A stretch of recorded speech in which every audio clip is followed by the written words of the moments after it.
Anthropic disclosed on Friday that Project Glasswing has resulted in uncovering more than 10,000 vulnerabilities, with over 6,000 of those being rated high or critical risk, which is a pretty insane number if true. What is up everybody, Jacob here for the first episode in a weekly cyber news series hosted here on Pop and Shells, where I will break down relevant events into bite-sized slop for you to digest.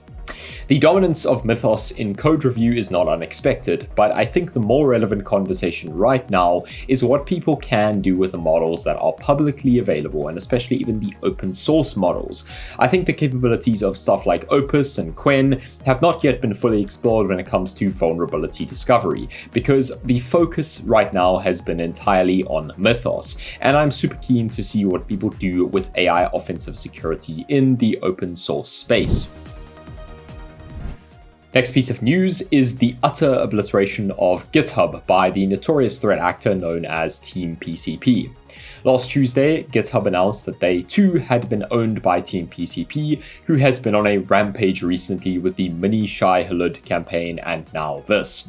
Dark Web Informer released screenshots from Team PCP disclosing that the entire GitHub source code and 4,000 private repos were for sale, with the cheeky f***ers even claiming that they were near retirement and would leak the data for free if nobody bought it. As if that wasn't bad enough, the Lapsus cybercrime group has joined in on a group marketing effort and joined in on the action for promotion and sale of the data. GitHub has stated that the source of the compromise was a poisoned Visual Studio Code extension, once again proving that supply chain attacks are the meta.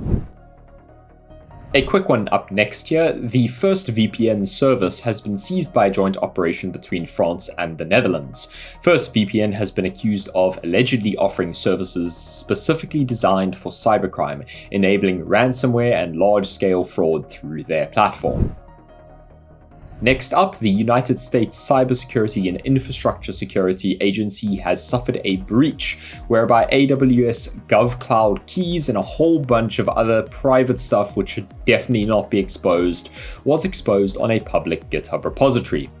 It seems that this is the result of a CISA contractor with administrative access leaking or intentionally dumping the credentials and data, which of course raises the very unfortunate question of how such a security incident could occur at an organization that is designed specifically to prevent those breaches. Last but not least, Microsoft has released a mitigation for the Yellow Key BitLocker bypass. Now, for those of you who don't know, this is yet another embarrassing situation for Microsoft, as Nightmare Eclipse, a disgruntled security researcher, pissed off at how Microsoft handles security disclosures, has been churning out insane exploits this month. This particular exploit allowed for a full bypass of BitLocker, meaning that anybody and everyone could access encrypted volumes. Obviously, the entire purpose of BitLocker is encryption, so you can imagine why this might just be a little bad. Now, to add fuel to the fire, the same researcher has also released another exploit called Mini Plasma, which allows for a full local privilege escalation on fully patched Windows systems. You can go straight to system access. Now, with any luck, the sheer number of L's taken by Microsoft this month will cause them to wake up a little bit and handle security research and disclosure a little bit better in the future. Now that's all for today. If you enjoyed this video, leave a like and subscribe, and I'll see you in the next one.